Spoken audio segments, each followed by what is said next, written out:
Hello दोस्त, स्वागत है आप लोगों का अपने और हमारे YouTube channel new star coaching centre पर। तो चलिए फटाफट सब्सक्राइब कीजिएगा जो जो हमारे चैनल पर नए हैं या पहली बार है। ठीक है, तो ये क्लास 12th का है आर्ट वाले के लिए, और ये सोशोलॉजी है। जिनका भी हो वो ध्यान से देखिएगा। ठीक है, ऑब्जेक्टिव क्वेश्चन है। चलिए अध्याय 2। तो फर्स्ट क्वेश्चन है, भारत की वर्तमान आबादी कितनी है? तो 1 अरब के ऊपर है लगभग। और उसके बाद यदि बात करें भारत के किस राज्य में साक्षरता दर सबसे कम है, तो याद रखिएगा बिहार की। और उसके बाद है, भारत में जनाधिक्य का मूल कारण क्या है? जी हाँ, भारत में जनाधिक्य का मूल कारण क्या है? तो इसका राइट आंसर हो जाएगा प्रजनन शक्ति। ठीक है, ज़्यादा जो जनसंख्या है भारत में उसका मेन कारण है प्रजनन शक्ति। चलिए अगला क्वेश्चन देखेंगे हम लोग। तो अगला क्वेश्चन, नई राष्ट्रीय जनसंख्या नीति कब घोषित की गई? तो राइट आंसर 2000 ईस्वी में। और उसके बाद है, भारत में प्रथम बार जनगणना कब हुआ था? तो राइट आंसर 1872 में। और उसके बाद है दोस्त की अल्पसंख्यक एक क्या है? तो राजनीतिक संकल्पना है। अल्पसंख्यक एक क्या है? राजनीतिक संकल्पना है। ठीक है, याद रखिएगा। और आपको बता दें, इस चैनल पर आपको फ्री ऑफ कॉस्ट में सभी क्लास का सभी क्वेश्चन ऑब्जेक्टिव हो या सब्जेक्टिव हो फ्री ऑफ कॉस्ट में मिलेगा। और आपको ये भी बता दें कि सर्वप्रथम यानी सबसे पहले इसी चैनल पर आपको मॉडल सेट मिलेगा सभी क्लास का। ठीक है, अगला क्वेश्चन है, लैंगिक विषमता का संबंध किससे? तो उपरोक्त सभी यानी आर्थिकी से, सामाजिक मूल्यों से और राजनीतिक मूल्यों से। अगला है, किसने लैंगिक असमानता के 7 प्रकार का उल्लेख किया? तो राइट आंसर आत्मवीर सेन ने। और अगला है, ग्रामीण एवं नगरीय समाज के बीच निम्नलिखित में कौन अंतर है? किसका अंतर है? तो उपरोक्त सभी का, यानी कि जनसंख्यात्मक आधार का, समुदाय का आकार का, और उसके बाद सामाजिक गतिशीलता की, ये सभी है। ठीक है, याद रखिएगा। चलिए अगला क्वेश्चन हम लोग देखेंगे। तो अगला क्वेश्चन है हम लोगों के समक्ष कि ग्रामीण एवं नगरीय समाज के बीच निम्नलिखित में कौन अंतर का आधार है? तो उपरोक्त सभी आप देख ही लिए हैं। और अगला क्वेश्चन की यदि बात करें तो टी के उम्मन ने, जी हाँ, टी के उम्मन ने संप्रदायवाद के कितने आयामों को रेखांकित किया है? राइट आंसर 2 आयामों को। कितने? 2 आयामों को। और चलिए अगला क्वेश्चन देखेंगे कि रेडिकल नारीवाद के अनुसार, जी हाँ, रेडिकल नारीवाद के अनुसार लैंगिक असमानता का मूल कारण क्या है? तो इसका राइट आंसर होगा पितृसत्ता। क्या होगा? पितृसत्ता। ठीक है, याद रखिएगा। और अगला क्वेश्चन हम लोग देखेंगे। तो अगला क्वेश्चन है कि सामाजिक वर्ग एक समुदाय का कोई भाग है जो सामाजिक स्थिति के आधार पर शेष भाग से पृथक किया जा सके। यह कथन किसका है? तो यह कथन है मैकाइवर एवं पेज का। ये नाम है समाजशास्त्रियों का। अगला है, राष्ट्र में अभिप्राय एक जाति अथवा वंशगत विशेषताओं वाला मानव संगठन है। यह कथन किसका है? तो राइट आंसर होगा बर्गेस का। उसके बाद है दोस्त कि भारतीय समाज का विभाजन कई आधारों पर हुआ है। यह विभाजन ही कहलाता है क्या? तो यह विभाजन ही कहलाता है समुदाय। क्या कहलाता है दोस्त? समुदाय। ठीक है, आप लोग ध्यान से इसको देखिएगा और ध्यानपूर्वक 2 बार सुनिएगा तो आपको ज़रूर याद हो जाएगा। और अगला क्वेश्चन की यदि बात करें तो अगला क्वेश्चन है, आर्थिक आधार पर समाज कितने वर्गों में विभक्त है? तो राइट आंसर 3। कितने में? 3। और अगला है, 2011 के जनगणना के अनुसार किस राज्य की जनसंख्या घटी है? तो इसका राइट आंसर होगा नागालैंड की। कहाँ की? नागालैंड एक ऐसा राज्य है जो 2011 के जनगणना के अनुसार घट गया। सोचिए, बहुत आश्चर्यचकित ये क्वेश्चन भी है। और अगला है, भारत में सबसे अधिक जनसंख्या घनत्व वाला राज्य कौन है? तो राइट आंसर जो होगा इसका वो हो जाएगा पश्चिम बंगाल। कौन है भारत में सबसे अधिक घनत्व वाला राज्य? तो पश्चिम बंगाल, राइट आंसर। अगला क्वेश्चन है, भारत में सबसे अधिक शिक्षित महिला वाला राज्य कौन है? तो वह केरल है। ऐसे भी केरल का साक्षरता दर बहुत अधिक है। ठीक है, 95% से भी अधिक है।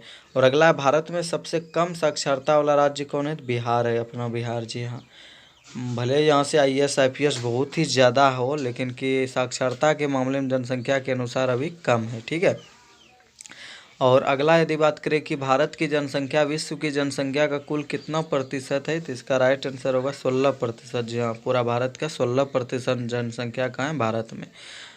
चलिए अगला क्वेश्चन है, जनसांख्यिकी शब्द किस भाषा से लिया गया? जी हाँ, जनसांख्यिकी शब्द किस भाषा से लिया गया? तो इसका राइट आंसर हो जाएगा ग्रीक से। किससे? ग्रीक से। और अगला क्वेश्चन है, जनसंख्या अध्ययन को क्या कहते हैं? तो इसका राइट आंसर होगा डेमोग्राफी। क्या कहते हैं दोस्त? डेमोग्राफी। और अगला है, जनसांख्यिकी यानी जनसांख्यिकी का जनक कौन है? जी हाँ, जनसांख्यिकी या जनसांख्यिकी जो एक पुस्तक है, इनके जनक कौन है, यानी इसको किसने राइट किया है, यानी किसने लिखा है? तो इसका जो राइट आंसर है वह हो जाएगा जॉन ग्रांट। कौन? John grant. अगला क्वेश्चन है, जनसंख्या की दृष्टि से भारत का विश्व में कौन सा स्थान है? तो राइट आंसर होगा दूसरा। कौन सा स्थान है दोस्त? दूसरा। और उसके बाद है कि वर्ष 2001 की जनगणना के अनुसार भारत में साक्षरता की दर लगभग क्या हुई? तो 74% हुई। कितनी हुई? 74%।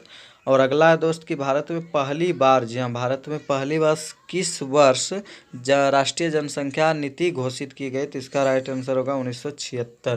कब? 1976। और चलिए अगला क्वेश्चन हम लोग देखेंगे। तो अगला क्वेश्चन है, निम्नलिखित में किसका संबंध जनसंख्या के स्वयं समायोजन चक्र से है? तो इसका राइट आंसर होगा एडम स्मिथ। किसका? एडम स्मिथ, जो अर्थशास्त्री है और अर्थशास्त्र के फादर यानी father of economy Adam Smith. अगला है, भारत में परिवार नियोजन कार्यक्रम की शुरुआत की गई कब? सन 1952 में। और अगला है दोस्त कि निम्नलिखित में से जनसंख्या के किस परिप्रेक्ष्य को जनांकीय परागमन त्रिस्तरीय मॉडल के नाम से जाना जाता है? तो इसका राइट आंसर होगा ऐतिहासिक परिप्रेक्ष्य। ठीक है, ध्यान दीजिएगा। चलिए अगला क्वेश्चन हम लोग देखेंगे जो कि बहुत इंपॉर्टेंट होगा जी हाँ आप लोगों के लिए। तो अगला क्वेश्चन है दोस्त कि जनसांख्यिकी के अध्ययन में निम्न में से किसे सम्मिलित किया गया है? तो राइट आंसर जनसंख्या के आधार में परिवर्तन। और अगला है दोस्त कि भारत में जनसंख्या वृद्धि का प्रमुख कारण क्या है? तो इसका राइट आंसर उपर्युक्त दोनों, जैसा कि देख रहे हैं, धार्मिक एवं भाग्यवादी मानवताओं का प्रभाव और अज्ञानता एवं अशिक्षा। ठीक है, चलिए अगला क्वेश्चन है कि भारत में राष्ट्रीय जनसंख्या नीति 1976 में, जी हाँ, भारतीय जनसंख्या नीति 1976 में निम्न में से कौन सा प्रावधान किया गया? तो राइट आंसर केंद्रीय सहायता का 8% भाग परिवार कल्याण कार्यक्रम पर व्यय करने का प्रावधान। अगला है, भारत में राष्ट्रीय जनसंख्या नीति, जो आप वो क्वेश्चन देखें सेम वही क्वेश्चन है, आप लोग ध्यान से वीडियो को रोक कर इसको ध्यान से याद कर लीजिएगा। ठीक है, तो अगला क्वेश्चन हम बोल दे रहे हैं कि निम्नलिखित में से माल्थस के जनसंख्या सिद्धांत की मान्यता क्या है? तो उपयुक्त सभी। मनुष्य को जीवित रखने के लिए भोजन आवश्यक है, कृषि में उत्पत्ति ह्रास नियम लागू होता है और जनसंख्या आवश्यक रूप से जीविका के साधनों द्वारा निर्धारित होती है। ठीक है, चलिए अगला क्वेश्चन है, किसने कहा मनुष्य को यह समझ लेना चाहिए कि वह अपनी गरीबी का स्वयं ही कारण है? यह किसने कहा है? तो इसका राइट आंसर होगा माल्थस। कौन होगा? माल्थस। 2001 की जनगणना के अनुसार भारत में प्रति 1000 पुरुष पर स्त्रियों की संख्या क्या थी? तो 933 मात्र। और अगला है, कौन सी परिस्थिति जनसंख्या वृद्धि के लिए उत्तरदायी थी? इसका राइट आंसर होगा शैक्षणिक स्तर। और उसके बाद है दोस्त कि भारतीय समाज का इतिहास कितने वर्षों की अवधि का है? तो इसका राइट आंसर होगा 3000 वर्ष। ठीक है, चलिए अगला है कि इनमें से जनसंख्या वृद्धि का परिणाम कौन नहीं है? तो इसका राइट आंसर होगा ठंडे मौसम में सर्दी लगना, ये कोई कारण नहीं हुआ। ठीक है, चलिए अगला क्वेश्चन हम लोग ध्यान से सुनेंगे अगले ऑब्जेक्टिव क्वेश्चन वाले वीडियो में। तब तक के लिए गुड बाय।